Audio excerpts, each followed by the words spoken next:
We are not fooled. I am not fooled. I should probably say, I am not fooled. We are not fooled. The world is not what it appears to be. This goes to the archetypal film that represented that recently, anyway, was The Matrix. The Matrix. But yeah, people, you can research and you know all that stuff about the world is not what it appears to be. It's not just a fantasy or wishful thinking or why would it be wishful thinking? People would like to think that the world is what it actually appears to be. There is no under the surface kind of stuff. There would be no reason to make a painting within the context of being what I say a contrarian if the world is actually what it appears to be. So my premise when I am working is that the world is not what it appears to be, and I'd like to uncover some of it if I can. And I'm going to just say a few things about a cultural icon here in Canada, Gord Downie, who has been diagnosed with terminal brain cancer. And I have to say that I've never been able to listen to a complete album of this songwriter, singer, because from where when I listen to something consistently, let's say I listen to any kind of music, people that I like, for a longer period of time, it needs to lift me in some way. And what I found with this Downie guy, he composes in what feels like a minor key, something that Bach would use in order to evoke a sense of tragedy, of some kind of feeling of sadness. And to be continuously trapped in this feeling of sadness is not something conducive to the spirit. So I've never been able to listen completely to a Gord Downie album, maybe 2 songs and that's it, and then I don't bother going back there. So he's not one of my cultural heroes, somebody who has expressed something of my nature, what I vibrate towards. The life force within me does not vibrate with this person, like many other people I've talked about, like David Bowie or Prince and all these icons that people go tear up and all this. But fine, you have your icons. I have people that I respect, I look up to. What I call my extended family, people that I take inspiration from, artists like Goya, the artists of the 1920s in Germany who resisted the fascist brutality and barbarism that was going to come. They resisted it. They knew the world is not what it appears to be, no matter what Hitler or Mussolini or Stalin was presenting to the public. These are lies. These are not from a source of life. These are from a source of death. Yeah, what can I say? The culture of death. Anyway, my brief comment on this particular artist. He has terminal brain cancer, and as in any situation, my compassion goes out to people that are suffering, that are afflicted. But even more importantly, from the point of view of a public figure, somebody like this, and as a footnote, I'd like to say I have a very good friend who was diagnosed with a terminal brain tumor 9 years ago, still alive. And there is a lot of things we don't understand in the world that is not what it appears to be. He's a miracle, considering that the medical people had written him off I think they said 1.5 years tops. He had the same experience of a seizure, and it turns out he has a growth. And he's gone through treatments. But from my perspective, more importantly, he's on what I say, he has a mission to complete before he's going to chuck it. And who knows how this Downie guy will respond to what it is. But here is my point. The cultural icons that are aligned with this culture of death, composing songs in a minor key. Has he come out on cancer? This is tragically hip, is fulfilling its title as in tragedy, as in, yeah, in order to be hip, you're probably tragic. And it turns out to be that this person has been diagnosed.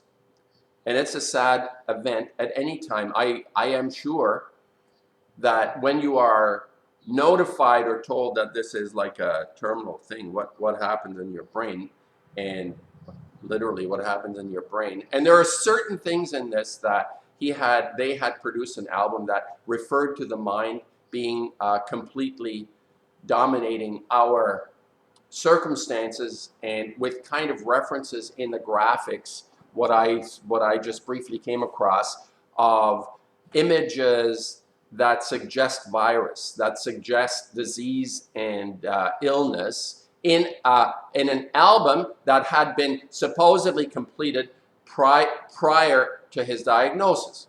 So my point, what I would like to just say, and this is something I have been consistently saying, that the icons within this culture, the people that are held up as giving us the soul food necessary for the war we are fighting, which is a war of survival against the criminals that are destroying the ecology on this planet through the nuclear criminal syndicate, the pharmaceutical criminal syndicate, who give chemicals, who add chemicals to our lives that are of no value whatsoever, other than potentially prolonging a very difficult situation. They're never curing anything. And why would this fellow, who has all the wealth, all the success in the world, he's now facing death, what does he have to lose to come and say, well, why would I end up with a cancer? Oh, it's a luck of the draw. It's throwing the dice. Well, there is no dice anymore from the point of view that it's an epidemic. Cancer is an epidemic. All versions of cancers is an epidemic, and all the other diseases that are actually taking over. The medical industry can't keep up with all the people that need help. And I want to say that the highest mortality rate in any professions is among doctors. Doctors statistically die before the age of 57. The people who are entrusted, who we trust to help us, to cure us, well, there is no cure. And what I would imagine, and this is something that I have thought about in terms of brain cancer and tumors in the brain, and people that are flying a lot, like this Gord Downie, to all his events. They're up in airplanes, and I don't know what the statistics are on pilots, but the significant higher amount of cancers among people that are exposed to radiation from the upper atmosphere, from cell phones. If you're on your cell phone every day, and you can't have a conversation with anybody anymore because they're continuously on their cell phones, holding it real close to their ear or putting it in their pockets near their nuts down below. The testicles are going to be getting microwaved by these instruments.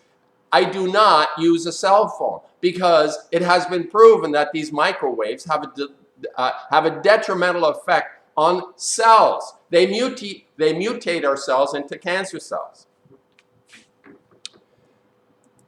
So my point is, when a person like this, who is respected, revered, especially by young people or the crowd that listen to him, why wouldn't he come out on cancer?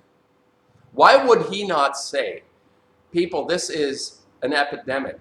Children dying with brain tumors at age 12 or 8 or 9 or even younger, or even the fetus born with cancers. This is an epidemic. And what is the root of this?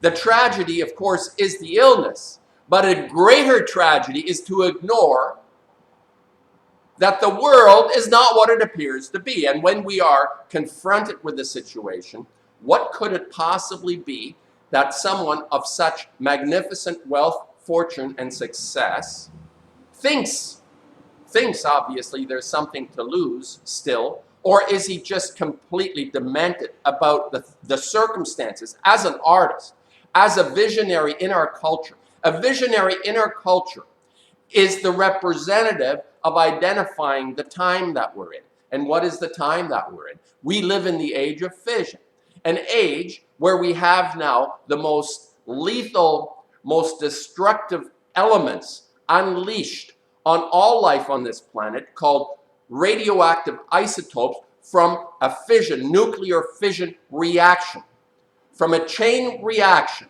that is produced in all these reactors all over the world, over 400 of them, over 400 plants with many multiple reactors in their plants producing these isotopes that are totally contrary to life, like composing all your music in a minor key.